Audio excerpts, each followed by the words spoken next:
The news. To believe in any instance that you have thought all that is possible is the mark of the ordinary. You can intellectually try and save up your money in the hopes of leaving town, or with the dream of better establishing yourself where you live now. But either way, wouldn't it be nice to see what was behind such urges?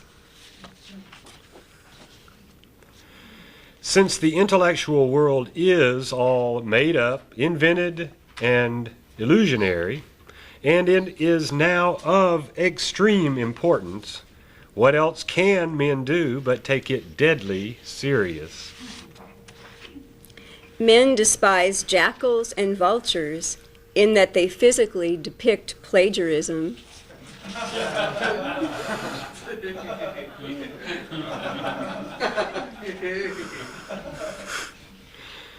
In an attempt to break loose the bounds of habitual behavior, one man began to repair his clothes using his word processor and began composing on his sewing machine. You may have heard of him. Then there is this other man who claims he has written 500 different explanations regarding the meaning of life, but his partner counterclaims that he has written the same explanation 500 different times. Urban Anthropology Update. The inspiration for an open all night Times Square came from some men catching fleeting glimpses of what was going on inside their own cranial cavity. To think beyond the voltage and limitations of your own local power company, you must be able to do so even when all of your bulbs should be burnt out. And past the point where others believe that 24 hours has constituted a full day. If you are ever going to think independently, terms like open round the clock and full service represent just your starting place. Neurons promise, hormones deliver, brains write checks, cashed by the liver. Seems like it's only people who can think non-commercially, who can see the frailty of man's intellectual economy and not particularly be concerned. Psst! Everyone who really enjoys a good laugh, take that term, not be particularly concerned, and grasp it to your belly real quick. In any statement that says, so-and-so is always true, the key word can be always. Then again, a news story from the heart of the city. At the age of 40, a man asked himself, "Are things worse now than they were when I was 20?" And concluded, "Yes, for I am now 2 decades closer to death." In one part of this one world, a bunch of the creatures got together and came up with a group motto, which was, "We ain't got no motto having anything to do with the idea of a mind being a terrible thing to waste, since we mainly don't believe that's true. Thank you." Aren't you pleased that I didn't say the creatures were men, or that their world was this one?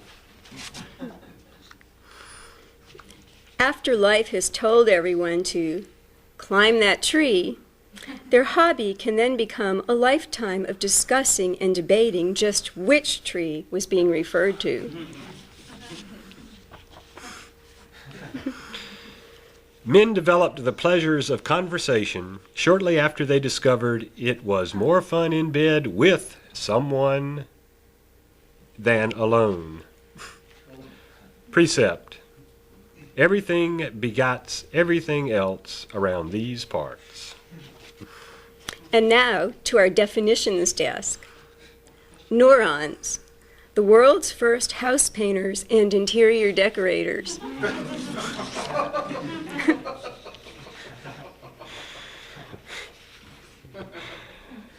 As the parade came down the street, the first man in line carried a banner that said, "Religion is for sissies."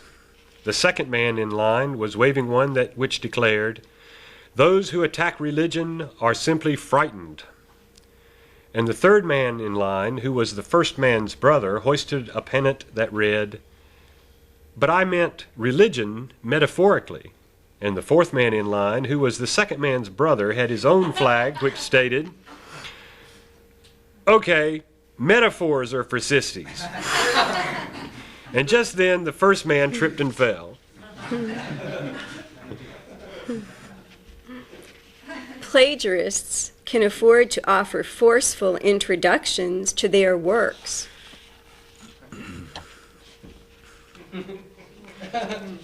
Zoological update. Instead of flying, birds used to run until they realized how dumb it was. Psychological update come query. How come man don't learn a lesson from his furried and feathered companions sometimes? And as the end of time drew ever nearer, local conditions assumed flesh and moved amongst men, asking of him, "Why did you not increase your speed while it was still individually possible?" And few clever responses were forthcoming. At least that's the version offered for public consumption. Everyone wants to run their own news show, but they start off far too specific with it. Psst. What I just read is also a history of how men take up the art of thinking, described in 24 words or less. If the best advice you can give yourself didn't come from yourself, then advice isn't going to do you any good. Without irony, the ordinary cannot laugh. Without irony, they can't even think. In parable land, AC current is a metaphor. A stands for how the creatures think things should be, and C represents how they actually, by and large, seem to be. That is, irony.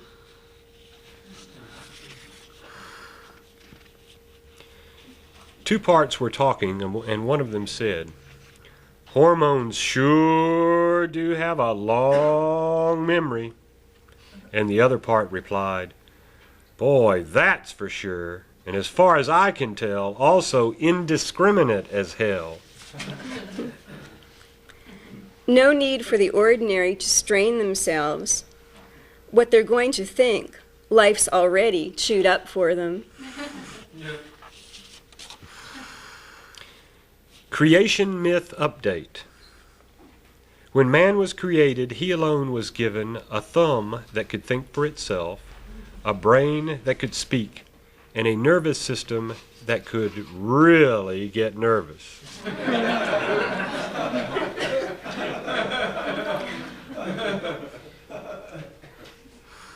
A side benefit to being original is that you never have to defend your work.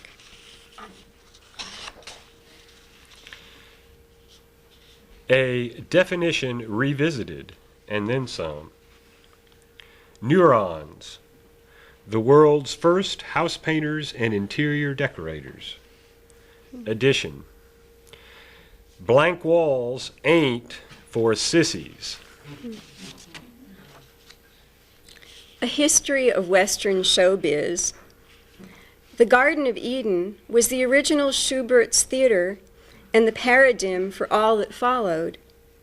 Once Adam spawned progeny, each one opened their own act off Broadway. When old troopers are dying, they hate the fact that youngsters are here to carry on. though left unstated, many dream of heaven as the ultimate inequality, where all are as ancient and decrepit as they are. If you hang around ordinary people while retaining some auditory talent, what you begin to hear is a constant calling out of bus schedules. An independent thinker criticizing life is like Hercules arm wrestling Pee Wee Herman and being proud of the probable outcome.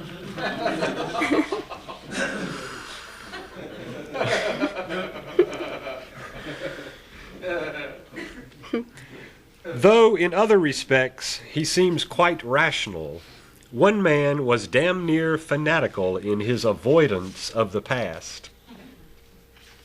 Weak men can be happy men, in that they can while away 60-odd years in search of assistance, which many others will continually threaten to provide.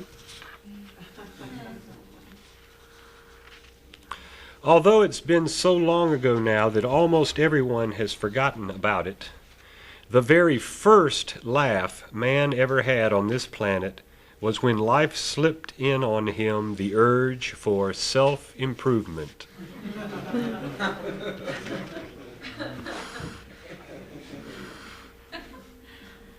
Warriors with no idea of how to rule, yet love to take prisoners, in the same way that intellectually, those who bray, with no ideas of their own, love to gather followers. Writing in his diary, one man noted, "There are two kinds of news stories, those about me or which interest me personally, and those not concerning me and about which I have no interest." In the margin, his diary added the words for him, "Fair still fair." Item, justice is not blind, but rather is a world-class gymnast. To wit, wit. The young can't hear, and the old are deaf. Sub-item, see how that measures up on your local fairness scale. 'Tis a poor thing to attack ordinary men's love of money and position. For once they're fed, fucked, and sheltered, what else do they have? And yet another advantage to being original is that you never have to explain your work. Some background on the St. Patrick legend, and further reflections on other parables and metaphors having to do with how man's intellectual processes expand and progress. The arrival of bagpipers can drive the accordionists right out of town.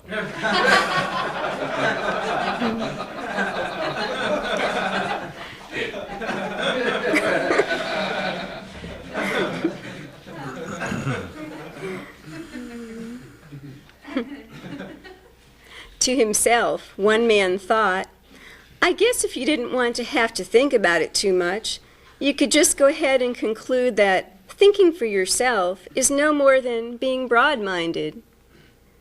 This seemed to take a load off his mind, at least.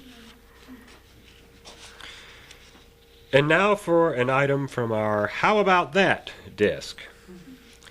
Hormones are happiest in hormone land. Neurons don't seem all that pleased, wherever they are.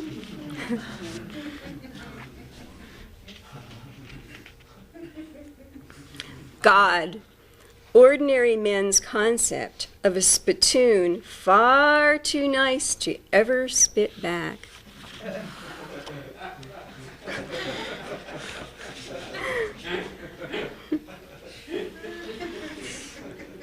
Being able to think non-partisanly is almost like swimming in a lake no one around here knows exists, or like running your electric blender at a speed the local power company doesn't know is possible.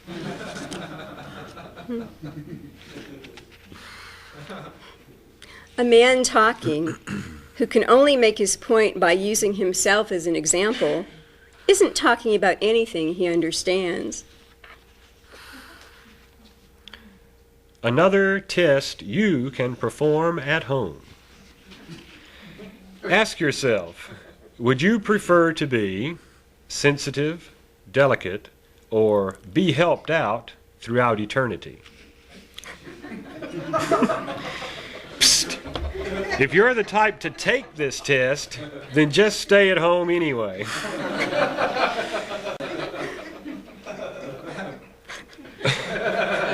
One man would weekly, or at least bi-weekly, sort of, stand outside of his own bedroom window and call out to himself inside, "Hey, Buster, Thursday will be your turn to get it."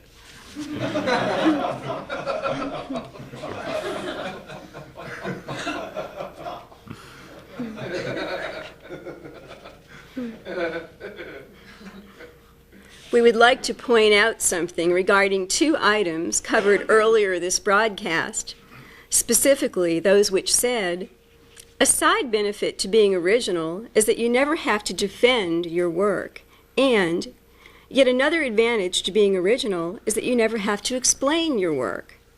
You see, there is a ruse lurking within both reports, even though they be correct, in that if your work is original, it is inherently inexplicable and indefensible, and you are intrinsically indifferent to how it is perceived by critics. The hands of an intellectual butcher, which are controlled by his hormones, tend to be overly exact or else far too gross. Yes, all of life is a metaphor, except for right where you're standing when you think it.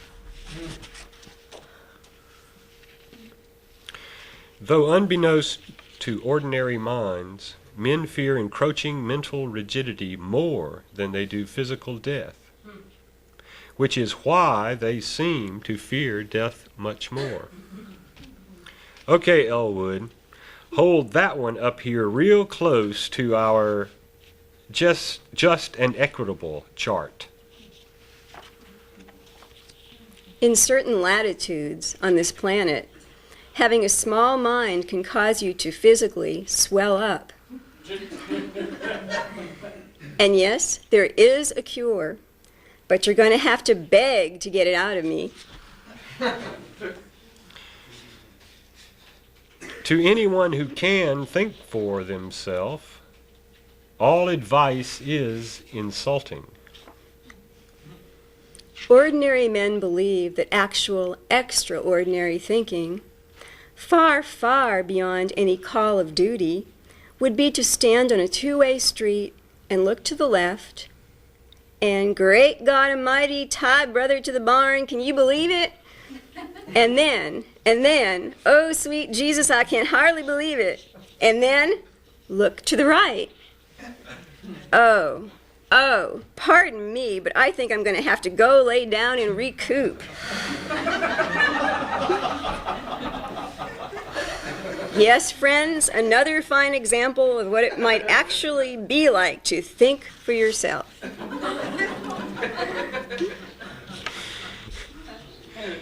In the early stages of human existence, neurons had to tell hormones what seriousness was all about. And ever since then, they've been enjoying a private laugh. One man finally began to think of so much stuff that he had to come up with a second mind to help him out. The final stop difference between a nonpartisan thinker and the ordinary could be put that while the neurally independent could see being alive as serious, talking about it is not. Gazing out in this direction, a man said to himself, "Who'd have ever thought it would come to this?" He then smiled and stepped out of the parade.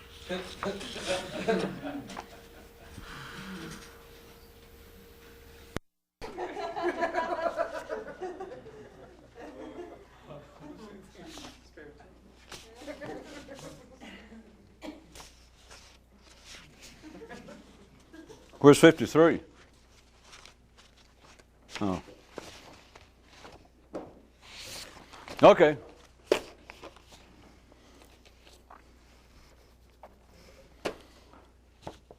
The analysis of the news. Maybe. A final stop difference between a nonpartisan thinker and the ordinary could be put this way, according to this news item, that those who are neural independent might see, quote, being alive as serious, but talking about it, I picked out that one to start with amongst these because there are so many news items that we keep running across here that seem to have to do with seriousness. And it seems that oftentimes the news items that we have here seem to be making fun of seriousness. If you weren't making fun or apparently attacking something, people wouldn't even listen. Even you people couldn't hear unless it sounded like you were talking about something, unless you start out and say, well, all right, tonight we're going to talk about basketball. Because I know that at least half of you feel probably like I do about basketball, and then let's assume that half of you go, yeah. I'm just picked that out. I don't mean I personally got anything against basketball, wherever the hell that is. I just saw the name. But half of you would apparently, most likely go, yeah. Even before you heard the rest, because you know that we're coming up with some vis-a-vis, compared to, etc. That you would assume that whoever it is talking, in this case, me. There's somebody that says, well, instead of us trying to discuss what it is that so many people like basketball, personally I don't particularly care for it. I don't know about the rest of you, and about half the rest of you go to yourself, and you don't know what I'm going to say.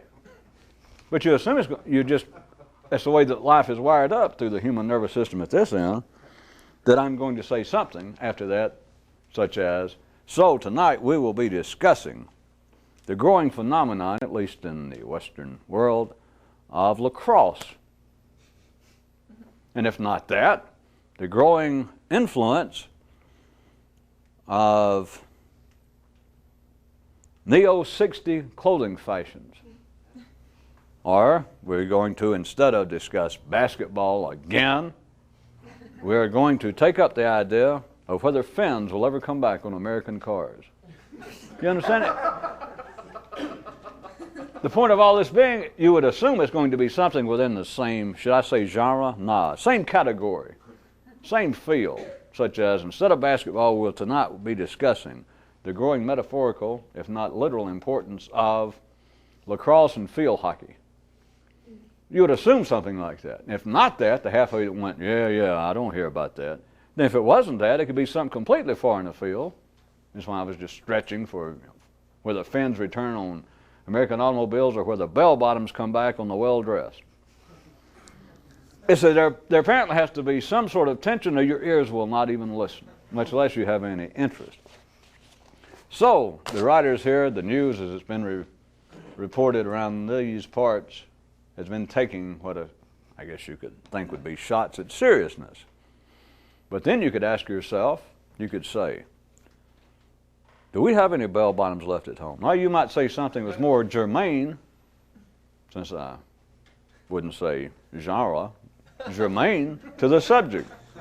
You could ask yourself, all right, seriousness as opposed to what?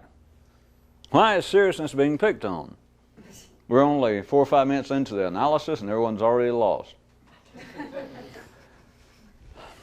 If we start and say, well, tonight we're not going to cover basketball, and half of you go, yeah.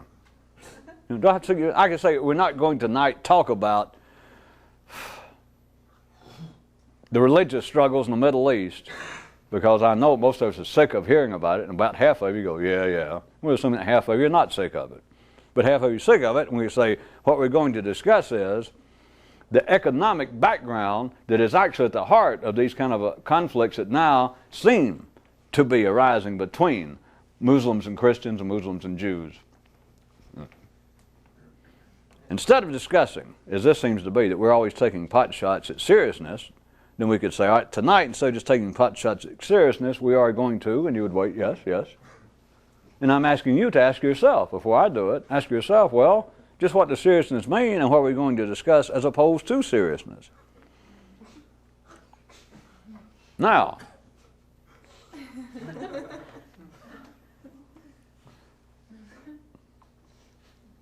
well, how about we tie it to start with the idea that we covered several news items of late having to do with self-improvement. That has got to be, besides what I was trying to get you to consider, that self-improvement is really kind of an insulting affront for an ordinary man to attempt at a physical, at a hormonal level, to avoid death.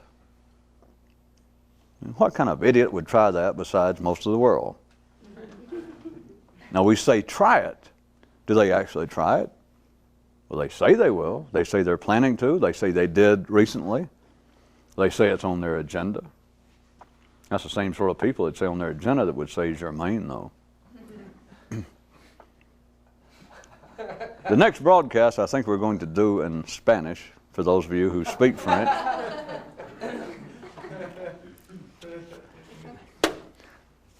What would be more serious than any idea of self-improvement? Whether it would be taken in a religious sense, whether it be taken in any other sense of self-improvement. Every sane person, to go back to this, any reasonable person from your mother, your father, priests, rabbis, politicians, all of the people who keep life together, have in their own way, some serious attitude toward life. They either say that life is holy, that man has some divine spark in him, and if they're not religious, they'll say that that life is serious in the respect that men should be charitable to their fellow man, and they should have as one of their main concerns in life the welfare of their fellow man, which is, again, a form of self-improvement. All of that from a certain view. Now, you have to balance it and hold it simultaneously in your head, which is hard to do. Ordinary people consider independent thought is to stand on a two-way street. If you heard that item tonight, I noticed some of you seem to draw a blank. And that you can look to the left, and then, great God Almighty, tie brother to the door, sweet Jesus, have mercy on me. They can actually look to the left, and it's hard to believe, and then, by God, look to the right.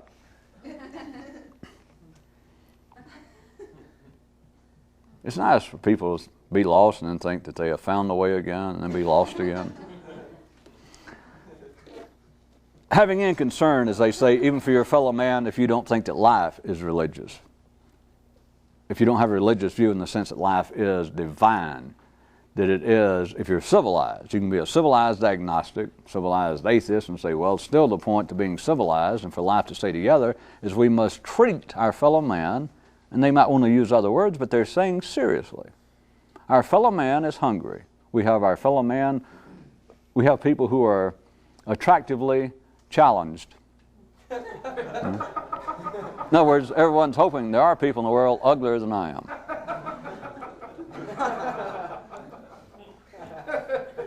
It's what fashion is for, sir. Don't worry about it.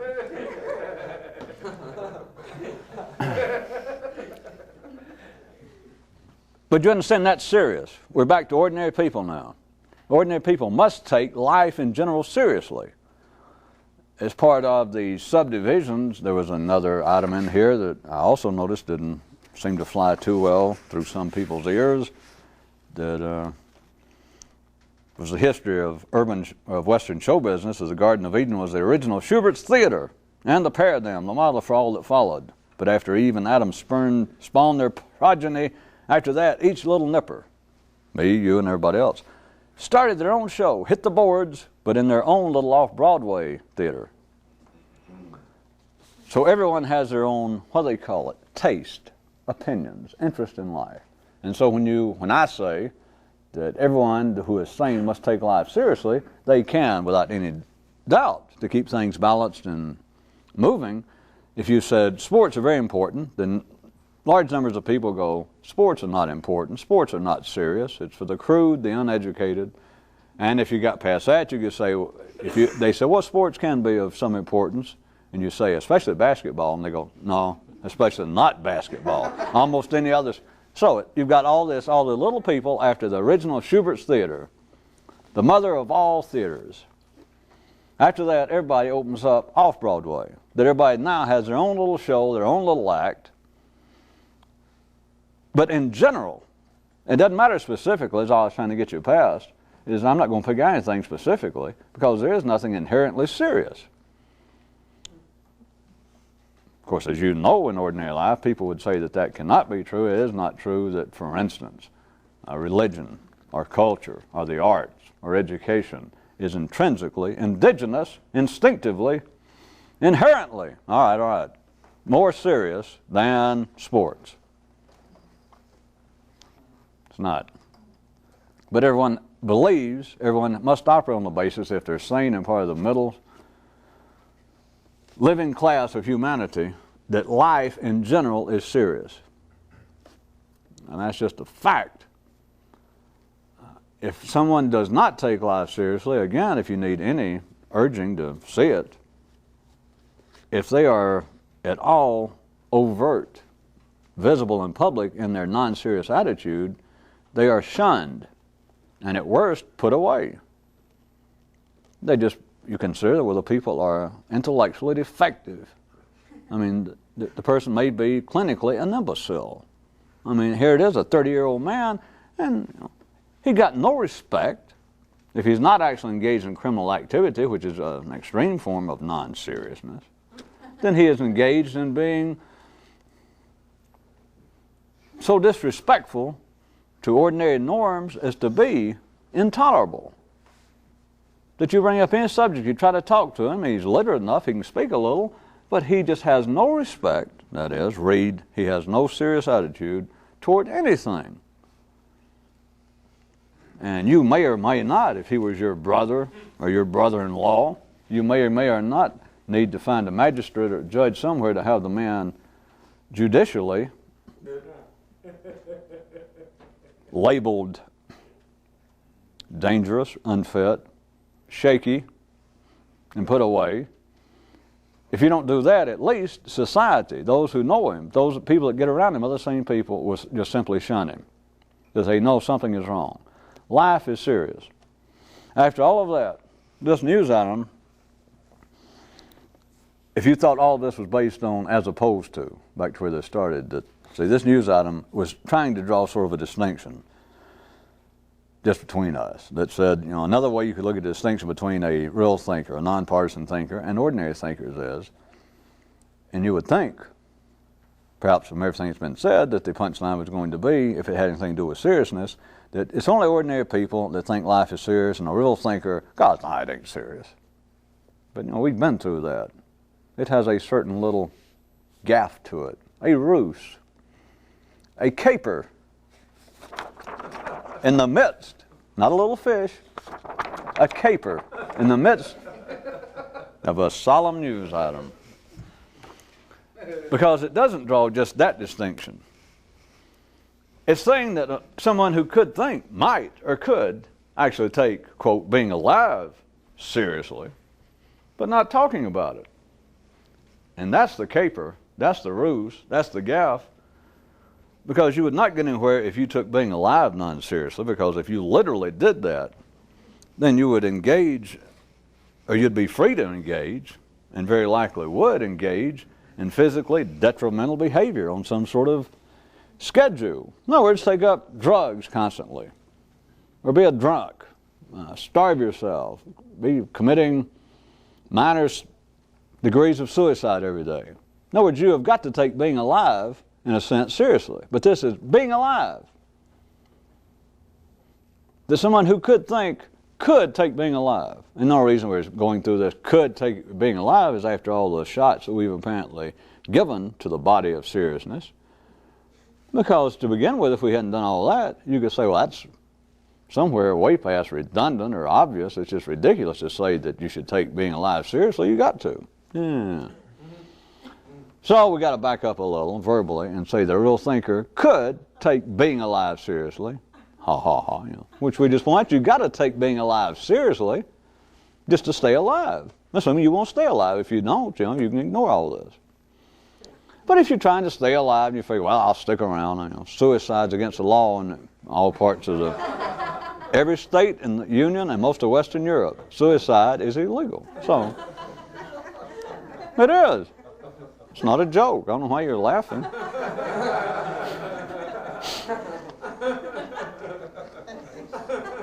Dig him up and hang him. All right.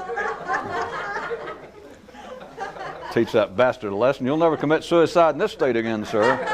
Not when we get through with you. It's simply for the state. It is simply for the collective. It is simply for life via the collective to express in the strongest possible terms its displeasure with not living out your years, without doing your job. Because suicide, from life's view, is like you take a job. Ha, ha, ha. You know, you've been born. That's your job. And it's like you don't show up for work. I mean, except you don't show up for a long period of time. You know? Life gives you a job. Your name is Julio Hirschfield. It gives you the job of Hirschfielding. H. That's your job. You know, about the age of 22 or 37, you figure, to hell with this, and you go, pow. So one day life looks down, and the job of Julio Hirschfield, it's like, where is he? And maybe they say, well, he wasn't here today. So then a few weeks later, you know, and if life finally gets around to noticing, it can look around and say, what happened to Hirschfield H? And maybe somebody says, you know, he hadn't been here in 30 years. Let's think about that. So it's life disapproving, which is suicide, it's extreme bad work habits. That's what it represents. So anyway, that's the laws against suicide. It's not just a joke to say we'll dig him up and hang him and teach him a lesson. It's life, and of course all religions, but I didn't know whether all of you knew this, but literally it is against the law to commit suicide. But that is life, as ridiculous as that seems. You can think, well, you know, I've heard of silly laws, but that is life in strong terms. It's not religiously, but it does it even in the non-clerical area to express its extreme distaste for you trying to get out of work. You know? If it wanted you dead, it'd kill you.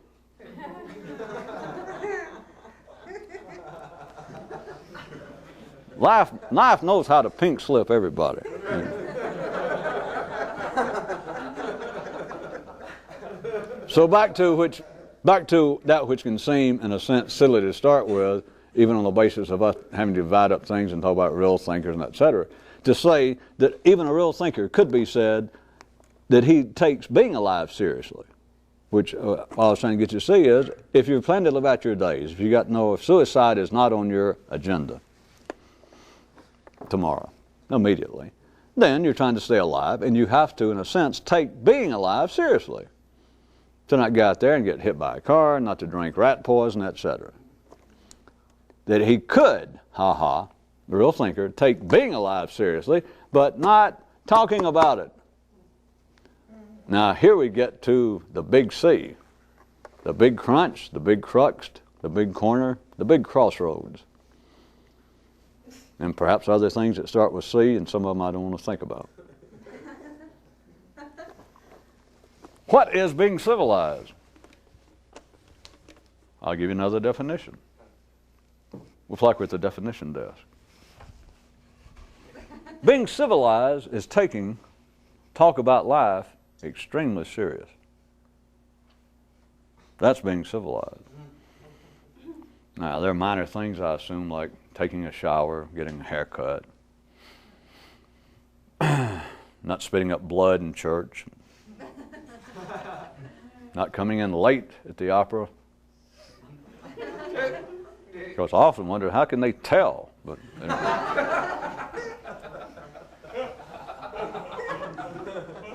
Why don't they expand our cultural horizons and make it now a social fox pass, and people will turn around and look at you if you come in late to a Funkadelic concert. You know, instead of they're always complaining, people writing letters to the editor, all these fancy magazines, and saying, boy, it is really upsetting that there we sit and they're just starting the overture to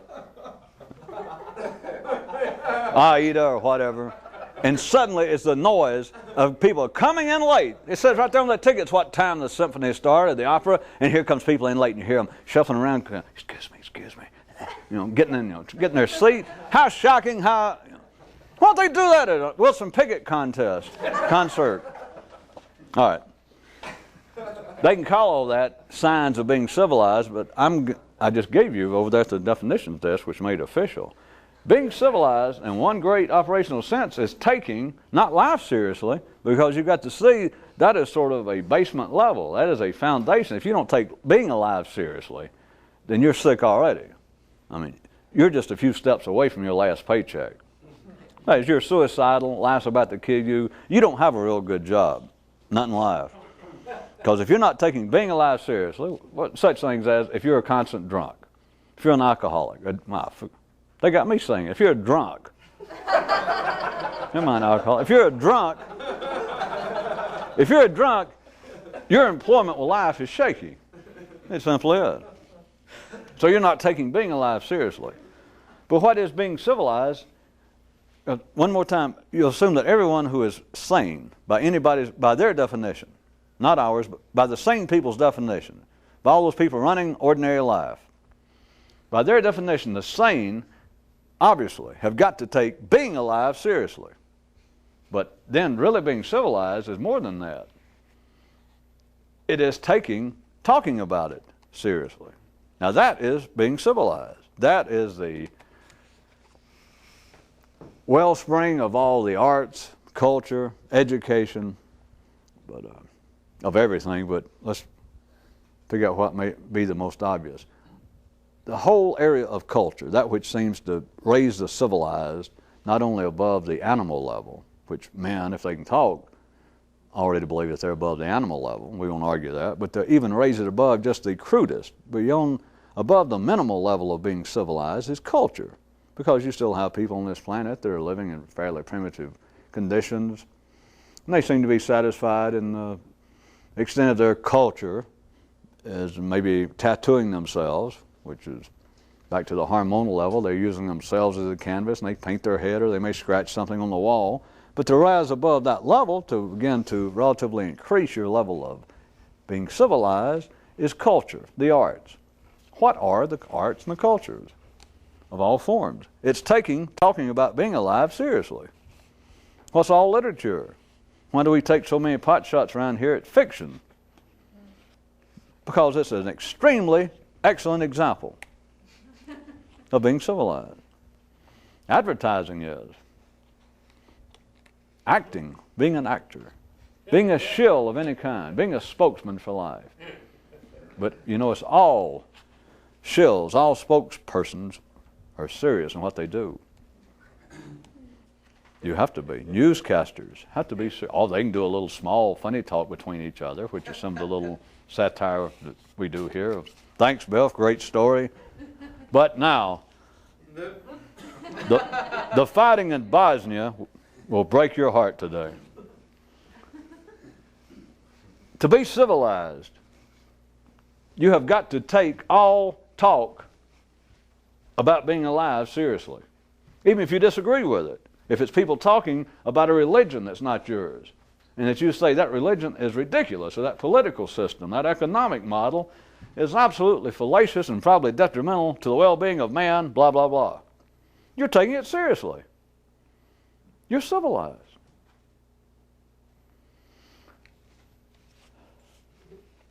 So if we can establish, if you see what I was trying to point to tonight, that if you're just sane, just enough to get by, then you take being alive seriously. That is, you're not committing suicide, either immediately or gradually. But you're done for intellectually, that is, you're ordinary still, if you take talking about being alive seriously. The justice, the self-protection in all of this, as to why this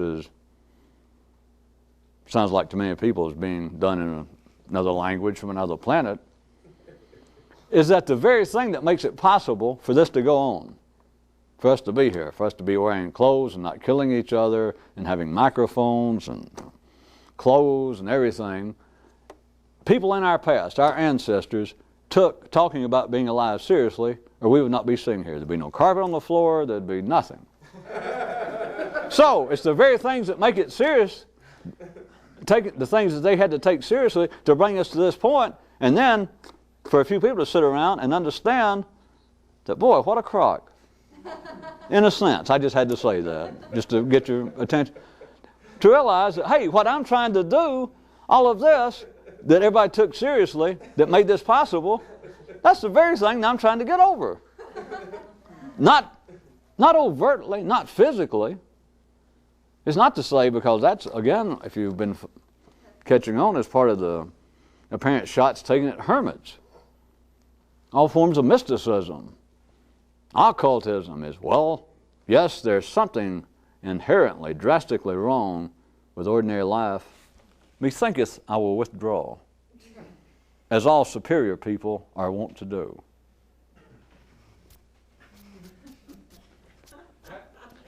That's an extremely old metaphysical sign. That means I got fleas.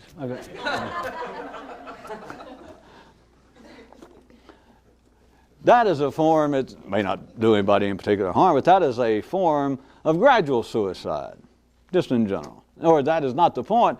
You've got to remember that taking being alive seriously is non-debatable. That is not open to negotiation. Now, it changes in the same way,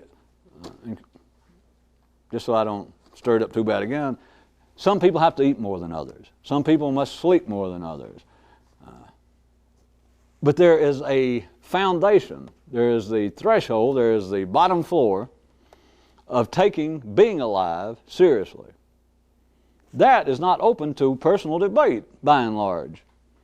You just can't change whatever you are genetically. You cannot easily, directly, and an ordinary person can't do it at all. But you cannot begin to change your metabolism of how much you need to eat. You cannot change very easily how much exercise you need, how much exercise you can stand, how much you need to sleep. So whatever the flooring is for you, then that is, you have to take being alive at that level seriously. But after that, when you build on top of that, is the whole structure of being civilized, which, now forget the first part. Now, being civilized, being human, is to take talking about being alive seriously. That, if you can see it, that wasn't trying to prove a point, but that is an all-encompassing, unavoidable, inescapable, all-encompassing definition of being civilized. Is you take civilization seriously, which all civilization is talking about being alive. There's being alive, which would be real crude and real physical, not at all what people nowadays need to be doing. You'd be at the level of a good old elephant or a bricklayer in Alabama. But everything beyond that is talking about being alive. And talking about being alive is what makes life as it is now possible. But the idea that is so ancient, and you should be able to begin to see why, that I was taking another point to about being a mystic or a hermit, is there is that understanding that it's the talk. Ordinary people, somebody wants to go be a mystic, somebody wants to go join a Zen monastery 15 miles out of Kyoto. Don't go looking, they're closed in. There's somebody who wants to be a hermit. Somebody just decides, hey, that to life. You stole that. There is no way to leave. There is no way to profitably leave. Because what they're trying to leave is not life. What they're trying to leave, and some people would even stumble around and say this, so I get them to say it, what they're trying to leave is the noise of the city. That is, they're trying to leave the palaver, the talk about being alive. But they don't know what is involved with it, and so you must see that naturally what do people think they want to do? They want to physically remove themselves, to physically set themselves apart. But that is a direct interference with being alive. when what they're trying to get away from is the talk about being alive. But since they don't understand what it is, the best they can come up with is, I'd like to get away. I need some peace and quiet. I am tired. I'm going to move out in the country. I'm going to go join a monastery. I'm going to just get away. That civilization, as it is driving me nuts. But what they take it out on at the ordinary level, what they attempt to deal with, is being alive, physically. And that's not it. It's the talk about being alive. They almost say it when they say, well, civilization, the city, as we've been using it metaphorically.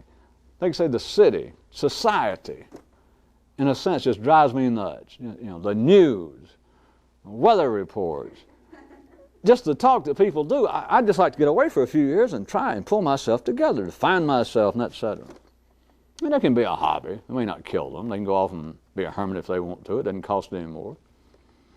But what they're trying to do, without knowing it, is they're trying to unravel, they're trying to remove their serious finger from this silly dike of talking about life being serious.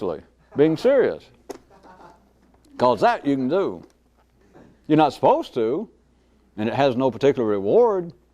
Life is not saying, well, now that we are local conditions, you don't get more specific, life has its own employees above you. You're not managers. Local conditions are such that it will tell people, it tells everybody,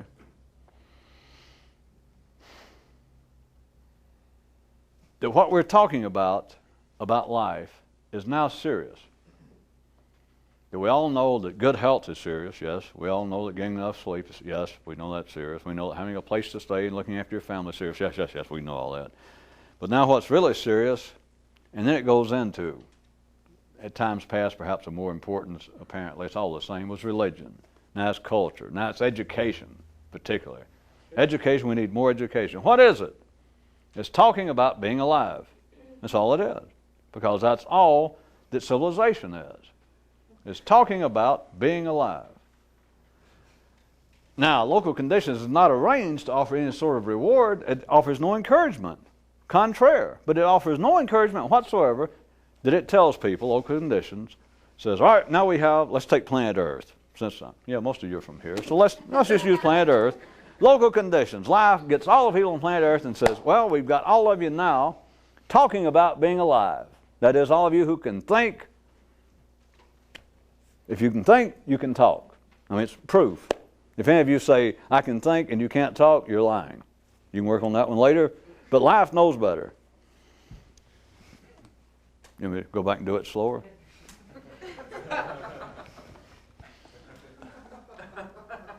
So local condition says, right, now you people can think because you're talking. It offers no reward because it's saying, well, bravo, good deal. And you all go, yes, yes. Life then in no way says, all right, now what I want you to do is to quit talking about being alive. That would, if it was possible, would be retrogression. We would all be playing now with Devo. And I'm not going to move to Ohio just to get in show business. Are we not regressive?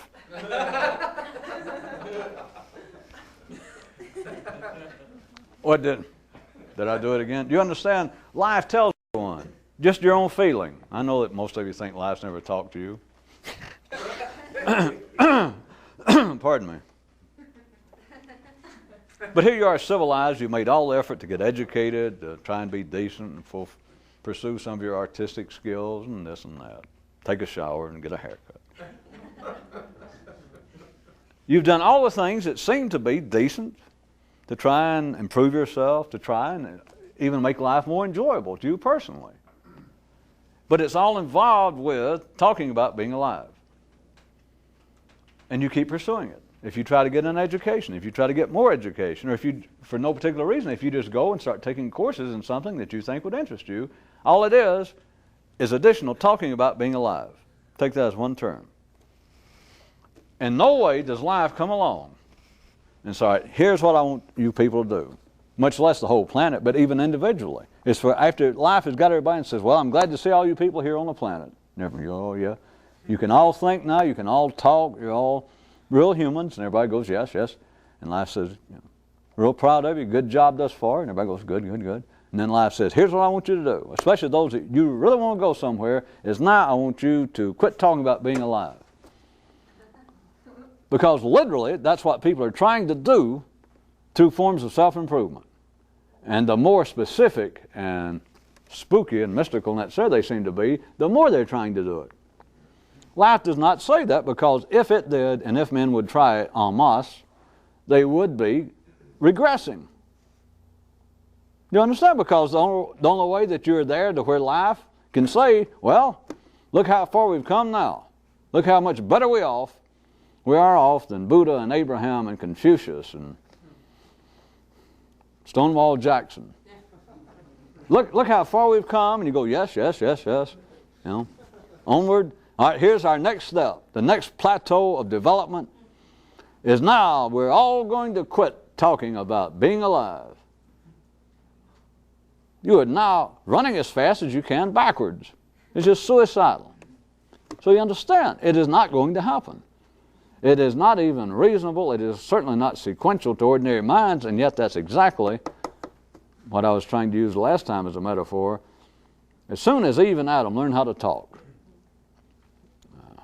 maybe I shouldn't give out specific unknown historical information, but I told you the truth, it was less than a week. I'm not going to be more specific. But in less than a week, one of them was talking just like this. Oh, they may not have been speaking Spanish like we are here, but at least one of them was talking about this same kind of stuff, and the other one, since they were both the same person, but the other one was going, I see you on TV. You're the one that runs that show in Spanish. You know, and if Adam said that to Eve, all she could say was, well, I see what he's, where he's coming from. That's the way they used to talk. Yeah. Now we can talk, we're civilized. We're now not just being alive, which was serious enough. But they had that down, to go back to those kind of creation myths, or post-creation myths. But by the time the gods put Adam and Eve down there, by the time they started talking, they had down the, quote, being alive as a serious matter, because he put them there, and the forces went away, and they left them there some length of time. Come back, and they're still alive. Okay? So the gods or the forces, the Big Bang came back and went, bang! They got it down. They stayed alive this long, so then it had them talk about being alive. Because there's only one thing to talk about, is why, from another view, you're going to roll it some more? You got to change it, it's going to roll. Let the boogie woogie roll with us. Nobody understood that the Pope used to say that right before Easter. Nobody believed that. But if you don't, it was Clyde McPhatter and the original Drifters.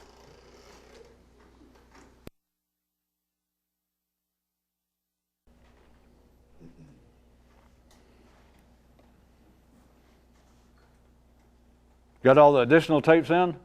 Okay, well, I don't have anything else to add.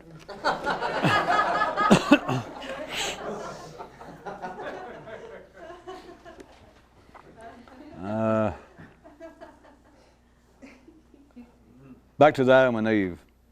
All the stories I mentioned before, but all of you read this much. Every creation story all over the world, those are known and those are now forgotten, those are just historical artifacts, all place great, great, great importance, whether you see it or whether you did at the time or not, on the word, on the speak, on the spokenness, on suddenly the God said, let there be, and that they can fool around and say other things, let there be light, let there be a bunch of fishes, let there be this and that.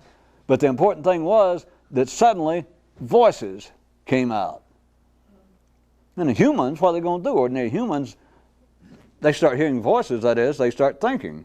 And what's the first thing they do? Go, my God. Adam and Eve, back to that. Adam or Eve, whichever one was the smartest. One day gets up.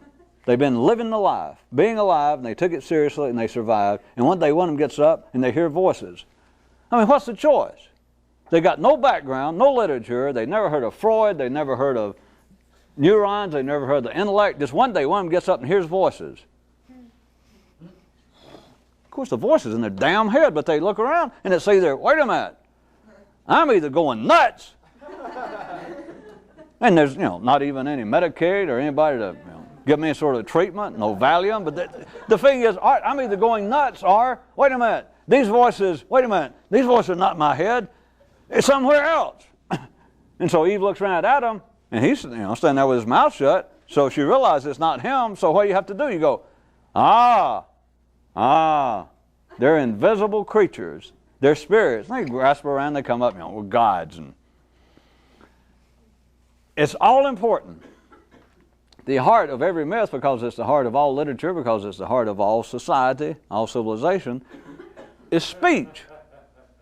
Because speech came from thought, if we're going back to that. Like, speech is the thought as local conditions are to life. But speech didn't happen just directly from thought.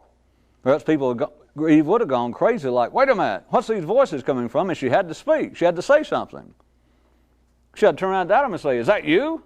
And he never heard anybody speak before. And so he has to go, no! And then he looks at her like, wow, what are you hearing? And then she has to think fast and go,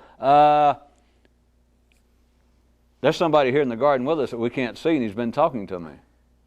How are you going to disprove that? And Adam looks around, I don't see anybody.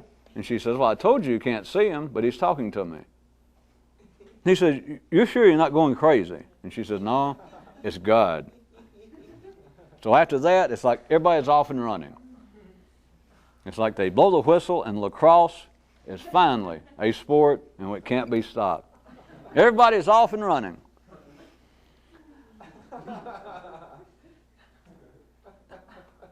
There's no way that life, the reason I was going through this again, the creation of humanity at a non-physical level is all tied to talk.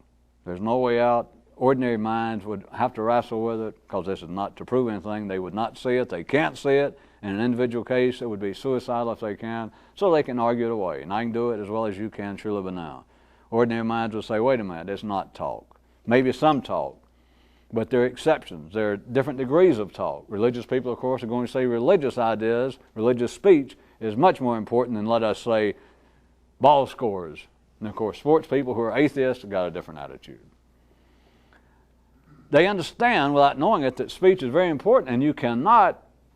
There was one tonight, a third one, I know it didn't seem to go over good, that if a butcher's hands are being run by hormones, if his intellectual hands are being driven by hormones, he is either going to be too precise or too gross. That is, if the human mind is run as it should be, an ordinary person, which is an ordinary person intellectually, if they're a butcher, their hands are being run by hormones. There is no other choice. But if that's all you're doing, if your thought processes, if all you are is still your sex drive and your stomach and everything else, your hormones, and all it is now is you can talk about it, which is nothing wrong with that. But you're certainly not out of the ordinary. But if that's all you are, then you're a butcher whose intellectual hands are being run by hormones, and whatever you do, however you cut things, however you think about them, you're either going to be too precise or too crude. You'll never get to the point. You're not supposed to. So if you try to get an ordinary person to see that you need to specifically see what talk is, they go, well, what kind of talk? No, see what talk is. See, they'll won't say, wait a minute, are you talking about that people talk too much? Are you saying that we should all be hermits? No. See, because they won't be too precise. Like, are you talking about talk that's a religious person say, well, if you're talking about talk that's anti-religious, I agree. And you say, no, not that. And they say, well, you mean talk maybe that's immoral? No, not that. See, they want to be too precise. Then they can say, wait a minute, you mean just people talk too much? That idle tongues are the work of the devil? Assuming it's still somebody religious, and you go, well, no, you went too far. They went from specifics like, well, now you mean talk that's anti-Catholic. No. Wait a minute, you mean talk that's anti-religious, period. No. Wait a minute, oh, you just mean people just talk too much in general. So they go from here to there, and you cannot, because it would be, again, detrimental to them. If you tried to get them to see, no, it's talk about being alive. It's like asking a man, would you look, right now while we're talking, would you give careful study to the bottoms of your feet, because I have a serious message for you. It's silly. Nobody can do that. But that's exactly what it is. You're asking somebody, I'm going to talk to you, but what we're talking about, I want you to listen. You're interested in this, Right? What we're going to talk about is the soles of your intellectual feet. But you've got to look at them as I describe it to you, or it won't make any sense.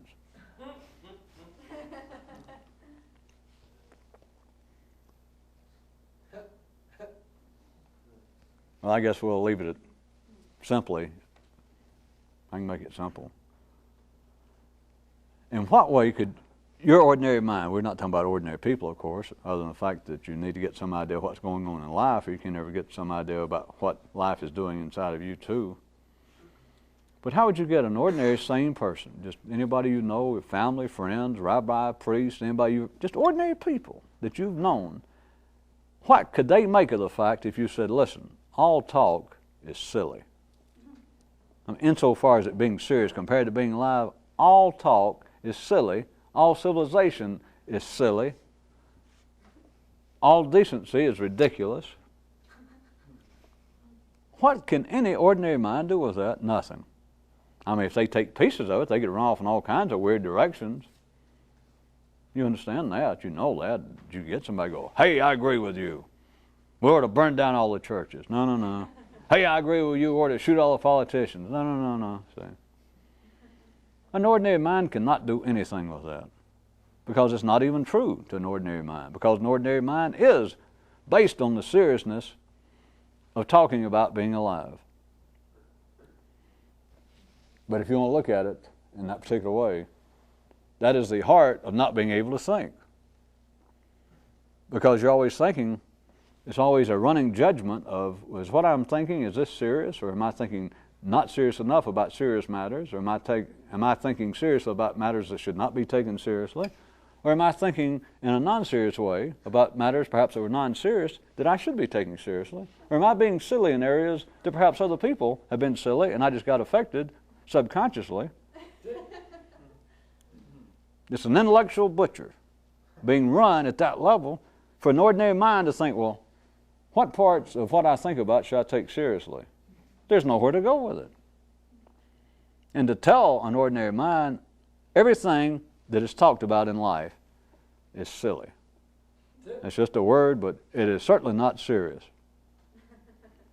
That is not true. It is an extreme form. If you could make other people hear it, it would be an extreme form of insurrection. Life would cut you down. It's not going to happen, but if you in some way life took a nap and you could jump up and start getting large numbers of people to hear that, you better talk fast. Because life's going to look around shortly. You're going to go out worse than a cow that just hit Chicago on the weekend.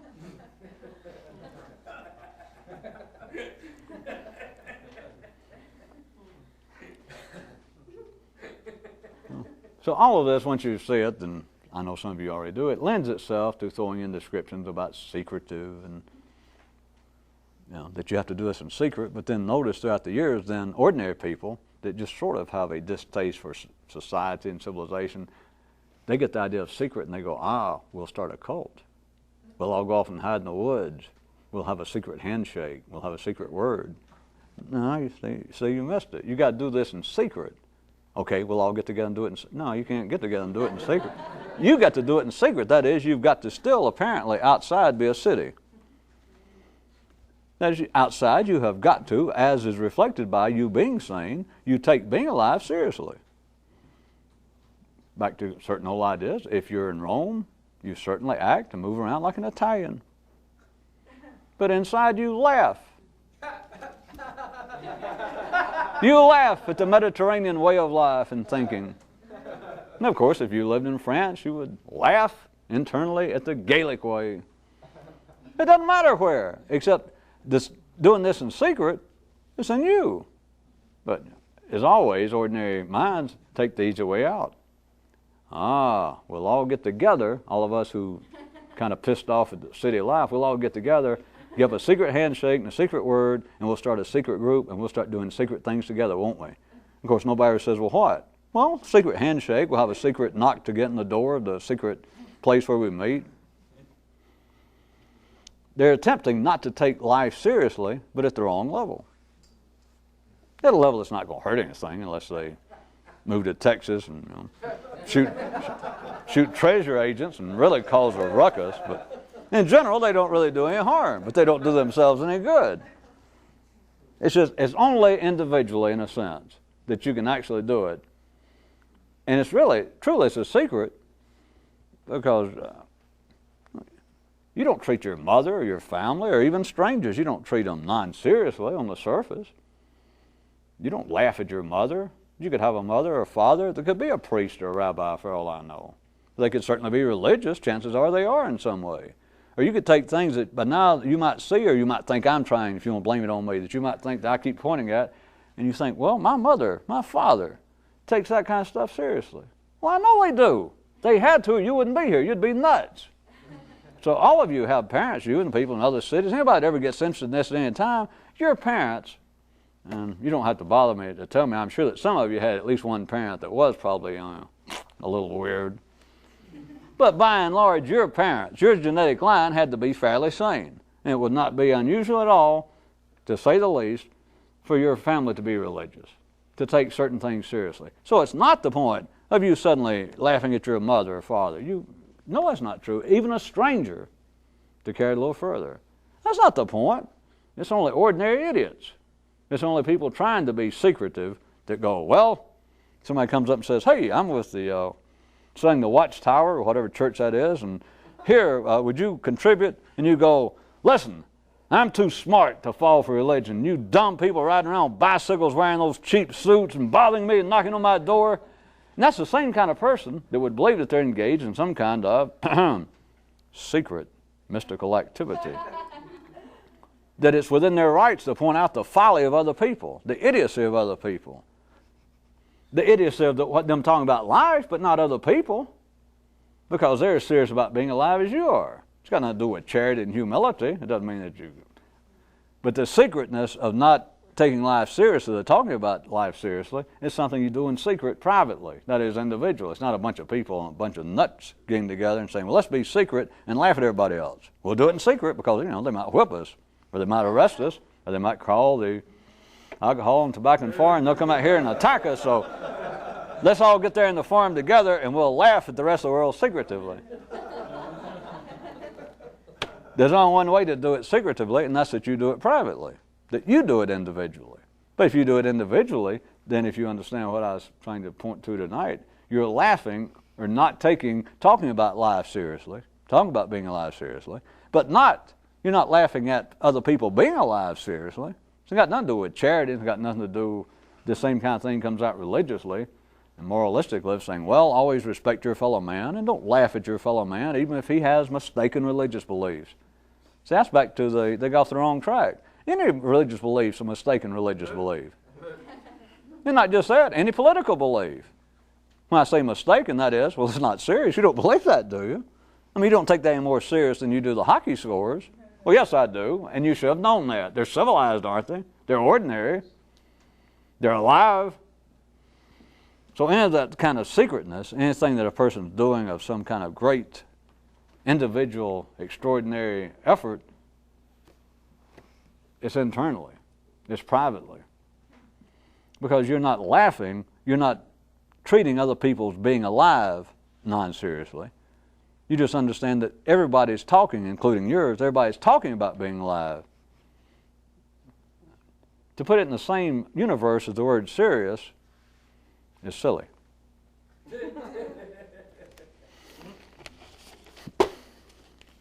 Next week, in French.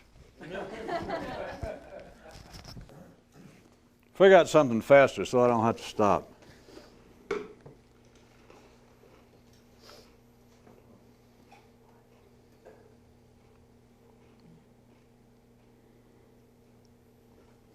It is absolutely part of the machinery of life. I just want to be sure that you understand that although ordinary people make it as an attack to talk about